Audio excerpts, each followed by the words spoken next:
Pucha, no grabaron al inicio. No, lo que hablo ahorita, pero bueno. Bueno, hablando sobre lo que sería la hemorragia intraparenquimatosa, se supone que 10% de todos los ACV, digamos, son de mortalidad elevada dentro de lo que sería el hemorrágico con 20 a 50%. Y solamente una persona de entre 5 se recupera en los primeros 6 meses. Entonces los factores de riesgo tenemos la edad, principalmente de personas entre 50 a 60 años o también personas arriba de 80. La hipertensión es la clave, digamos, para la hemorragia acá del ACV. Entonces, porque es el único riesgo modificable y generalmente de entre todos los que tenemos son entre 45 a 70% de los hematomas cerebrales. El alcoholismo también por aumentar la presión y luego la causa iatrogénica que sería lipomarínicos, que sería warfarina, que es un ejemplo de anticoagulante, y también fibrinolisis porque va a bloquear que coagule, digamos, la fibrina y eso va a hacer con que se rompa más fácil los vasos. Aquí tenemos una tabla básicamente de las causas y características, que también por su etiología, localización de edad.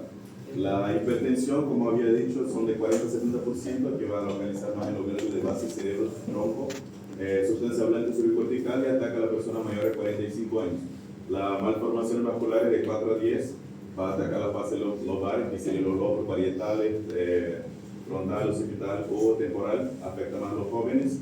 Angiopatía amiloidea, que sería una debilidad en los vasos sanguíneos que también va a hacer con que se rompan, entre 5 a 10%, que también va a atacar la parte de lobares y eso más sospechoso en la parte de los ancianos por el tema de la edad y otros factores más de la edad. Tumores cerebrales de 2 a 10 y son atípicos tanto para localidad como para edad.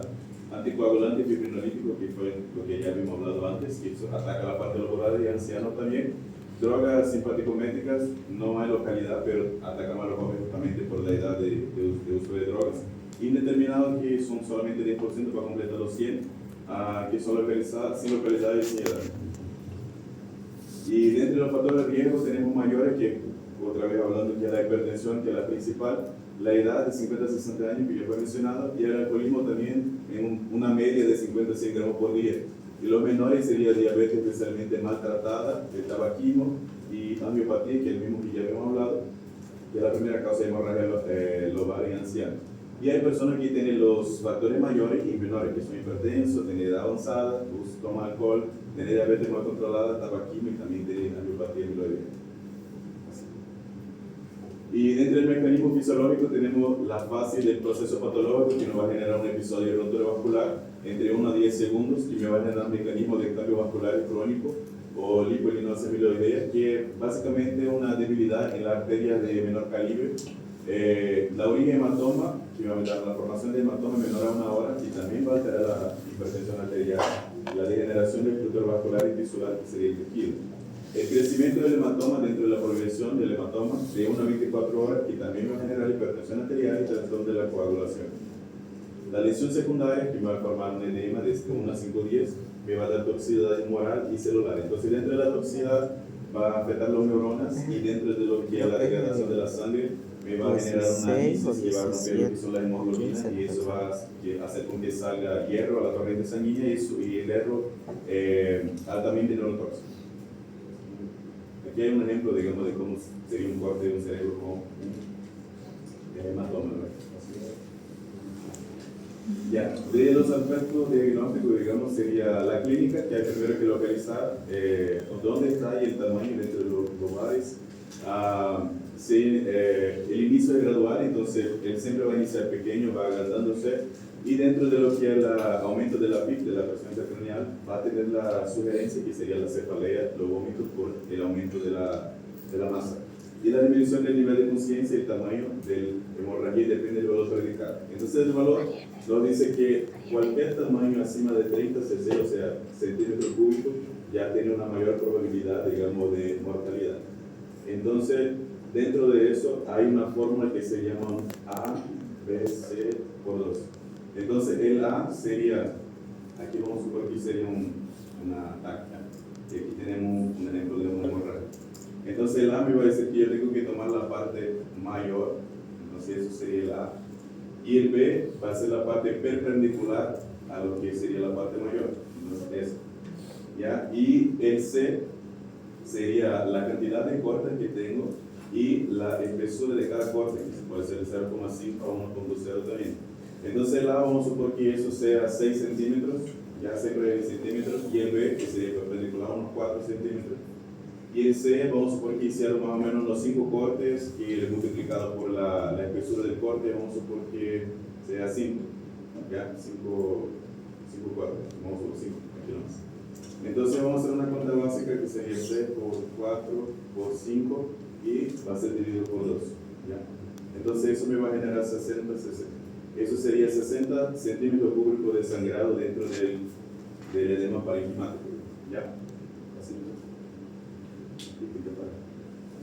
Dentro de eso, si una persona tiene un problema como este, de hemorragia, hay una disfunción neurológica según la localización. Entonces, como los lóbulos frontales, parietales, occidentales, temporal y también cerebelo, dentro de la localización frontal tenemos confusión, excitación físico-motriz, alucinaciones, foco motor, parecía y aproxia motriz también. Aproxia sería, no puedo mover los miembros, digamos, voluntariamente. Dentro de los parietales tenía hemiparesia con trastornos sensitivos a somatonosia, o sea, él ve una parte del cuerpo pero no siente que es de él. El occipital sería hemerotopsia hormónica contralateral, entonces el mismo lado que va a estar bloqueado de un campo de visión de un ojo va a estar en el otro. Temporal sería la dominante de la fascia, o sea, dificultad del lenguaje. Troncocefálico sería alteración de la conciencia, casi todos son trastornos respiratorios y hemiplegia alteradas. Y el cerebelo sería la conciencia, ataxia, dismetría ipsilateral, y sería una dificultad de ver la distancia de cada uno. Entonces nosotros los somos humanos vemos en 3D, entonces la persona tiene una dificultad de ver si está lejos o si está cerca. Y también una hipertensión intracraneal por hidrocefalia obstructiva. Entonces el coágulo, la hemorragia, va a bloquear lo que sería el pase del líquido cefalorraquídeo. Y el pronóstico tenemos aquí un parámetro de ICH score que va del puntaje de 1 al 5, puede pasar de eso. De todo tenemos que hacer sí o sí la escala de Glasgow. Se me da de 3 a 4, me va a dar 2 puntajes, 5 a 12, 1 y 0, de 13 a 15, que normalmente la mayoría puede llegar así. Volumen de hemorragia intracraneal, entonces, por ejemplo, del paciente que hicimos acá, dio arriba de 60, entonces ya tendría 2 puntos. La extensión intravascular, si es que hay, si no hay o si no hay tachado. La origen infratentorial, o sea, en la parte del cerebelo tenemos una capa llamada tetonio, y si está por abajo de eso, va a estar positivo o negativo, y también la edad. Entonces, de nivel de mortalidad al tercer día, si hay grado 1, 2, 3, 4, 5, aquí está la porcentaje de mortalidad. Entonces, al 5 arriba ya tiene 100% de mortalidad. Bueno, yo voy a hablar un poco sobre lo que es la hipertensión intracraneal, las hemorragias y la herniación cerebral. Bien, nosotros sabemos que el cráneo es una estructura ósea rígida y ella tiene la función de proteger el cerebro, ¿vale? Y esa estructura craneal está compuesta por 80% de tejido cerebral, 10% de líquido cefalorraquídeo y 10% de sangre. Y juntas, estas estructuras craneales van a estar conformadas, van a estar dentro ahí de la cavidad craneal y van a componer esa estructura. Bien, la hipertensión endocraniana va a ocurrir cuando lo que pasa es que dentro de la cavidad craneal tenemos lo que es la PIC, que es la presión intracraneana. Esa presión intracraneana es la presión que ejerce los componentes del cráneo en relación a las paredes craneales. Y la presión normal que tenemos en nuestro cerebro es de 10 a 15 y algunas literaturas dicen que hasta 20 milímetros por mercurio sería una presión normal. Si existe una elevada presión arriba de eso, una presión que es significativa, aumenta muy significativamente, ya va a haber una alteración en la presión, va a aumentar, y ese aumento de la presión es cuando las estructuras del cerebro van a ser comprimidas. Entonces, al ocurrir esa compresión del cerebro y de las estructuras craneales, es cuando va a ocurrir la herniación cerebral. Existen 3 mecanismos principales que van causar lo que es la síndrome de herniación. Tenemos primeramente lo que es el edema cerebral, después tenemos las hemorragias y los tumores craneales igual. Son las tres estructuras principales que van a causar esos problemas. ¿Ya? Quiero que ustedes imaginen ahora una caja, ¿ya? Una caja que es rígida, y esa caja, adentro de la caja tenemos lo que es una pelota que utilizamos para jugar vóley en la playa. Esas pelotas que son bien livianitas así, eso va a ser, en la caja va a representar lo que es el cráneo, y la pelota va a representar lo que es el cerebro. Quiero que ustedes entiendan cómo funciona la hemorragia, el edema y el tumor, ¿ya?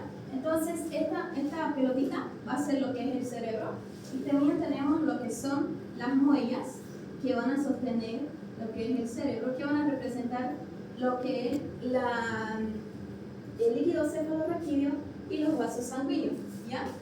Digamos entonces que, como pueden ver ustedes, las muellas van a representar el líquido cefalorraquídeo y los vasos. Ellos, como pueden ver ustedes, están sosteniendo ahí la pelotita en el medio, ¿no ve?, de la caja, y ese representaría el cerebro. Entonces es lo mismo que ocurre en el cerebro, ¿ven? Esto sería una forma normal del cerebro, sostenido ahí por el líquido cefalorraquídeo y los vasos sanguíneos. ¿Y qué ocurre entonces en el edema? En el edema ocurre lo siguiente: el cerebro empieza a absorber lo que es el agua, y al absorber el agua, la pelota, ¿no ve?, al absorber el agua, lo que va a hacer es que se hinche la pelota o el cerebro en el caso, y va a haber una mayor presión en el cerebro, dentro del cráneo, y al haber esa presión es cuando ocurre el edema cerebral, y al ocurrir ese edema cerebral es cuando vamos a tener una herniación por el desplazamiento del cerebro, o sea, de la pelota. La pelota va a empezar a hincharse y va a desplazarse de su lugar, que es el lugar normal donde debería estar.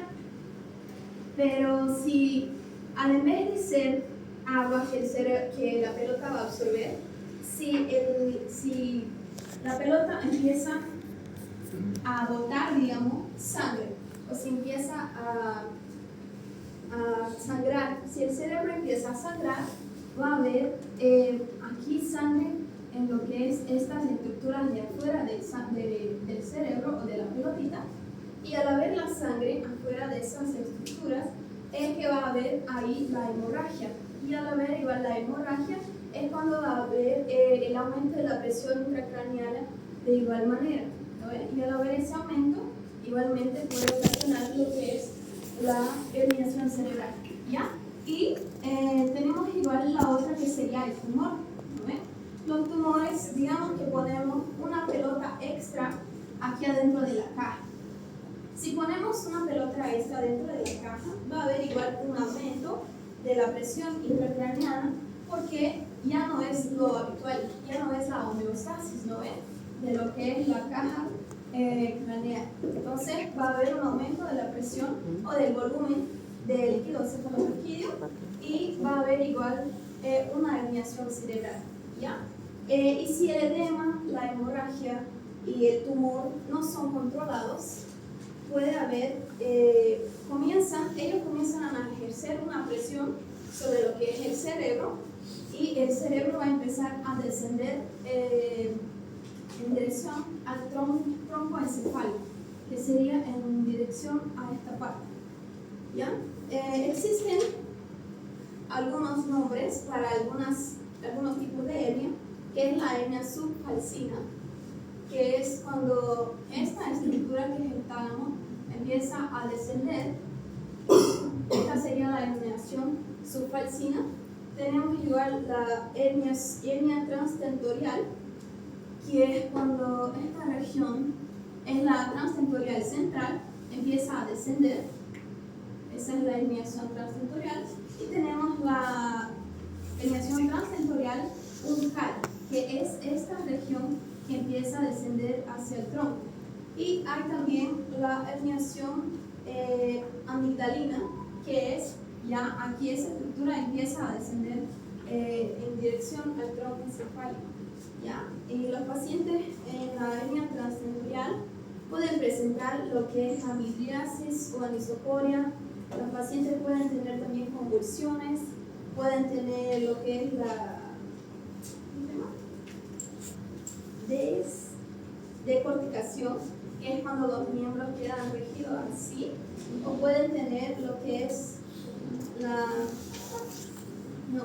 descerebración, es cuando tiene así los miembros, y la decorticación es cuando pone así las manos, igual quedan rígidos en esta posición, ¿ya? Y la hernia amigdalina, el paciente igual puede presentar lo que es la cefalea intensa, puede tener dispnea y rigidez de nuca, igual por ser en la región ahí cerca del tronco cefálico.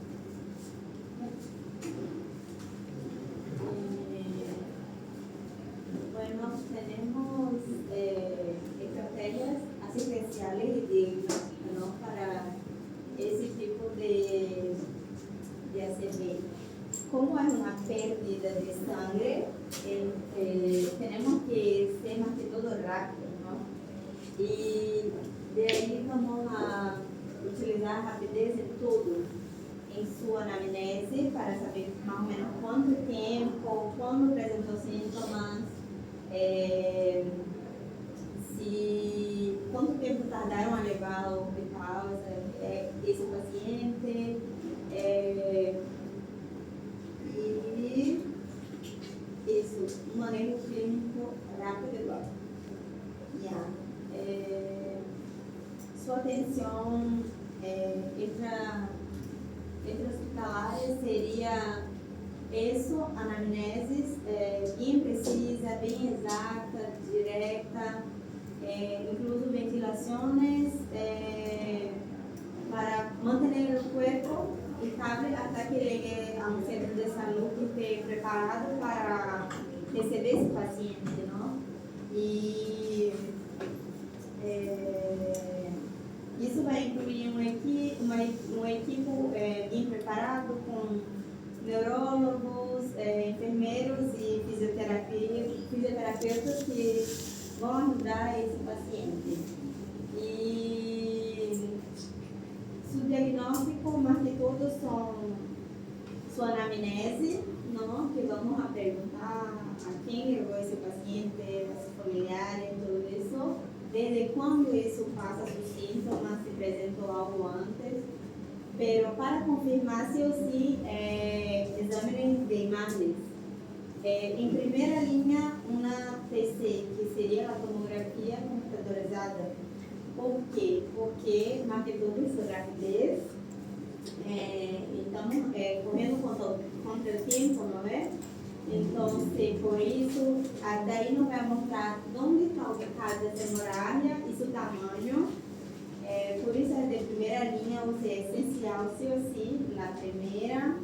Depois, vamos fazer uma ressonância magnética, que é mais que todo um estudo que nos vai mostrar, ou seja, hemorragias mais pequenas ou subagudas que não se vê tão facilmente em uma tomografia computadorizada.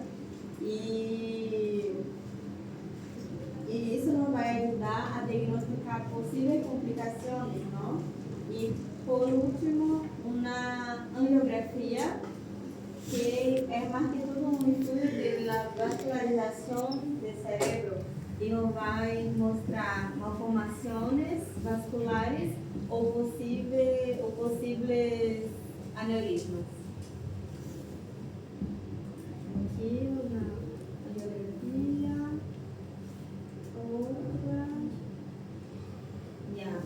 E a parte disso podemos pedir também pruebas laboratoriais que são toxicológicas para saber se a pessoa, em caso de pessoas jovens, não é? Porque realmente são em caso de hipertensão em pessoas maiores, recuento sanguíneo, que vamos ver eritrocitos, ureacritina, função hepática, glucosa, estudo de coagulação e mulheres em período fértil, provas de embaraço. E E o tratamento inicial seria baseado em centrar lá em la diminuição da controlar a pressão intracraniana e também controlar os sintomas do paciente. E podemos mirar também na via aérea e a saturação está por arriba de 95%.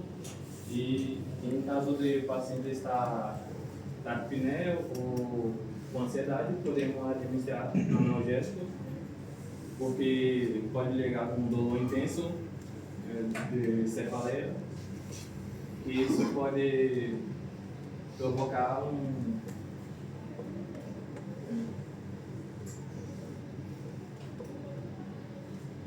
dor intenso e ansiedade, e pode aumentar a pressão intratorácica, e devemos controlar a pressão arterial e evitar também uma hipotensão, que a hipotensão pode causar um dano em fluxo sanguíneo cerebral, e a pressão alta podemos administrar nicabidina para barrar a pressão, que tem uma ação rápida e um bom controle adequado. E também devemos posicionar a cabeça em 30 graus para evitar excessiva rotação e flexão do coelho, para ter um bom retorno venoso, e uma normal ventilação e uma boa normoglucemia para manter o paciente sano. E se em caso de paciente apresentar convulsões, podemos administrar um anticonvulsivante. E podemos utilizar também a fluidoterapia, para controlar os desequilíbrios eletrolíticos do paciente, e também para emplear solução fisiológica e evitar soros hipotônicos. E também há casos de complicações que podemos utilizar na drenagem ventricular, que utilizamos para evacuar alguns hematomas de sangrado. E também podemos utilizar o manitol, que é um diurético que pode barrar e diminuir a pressão intracraniana.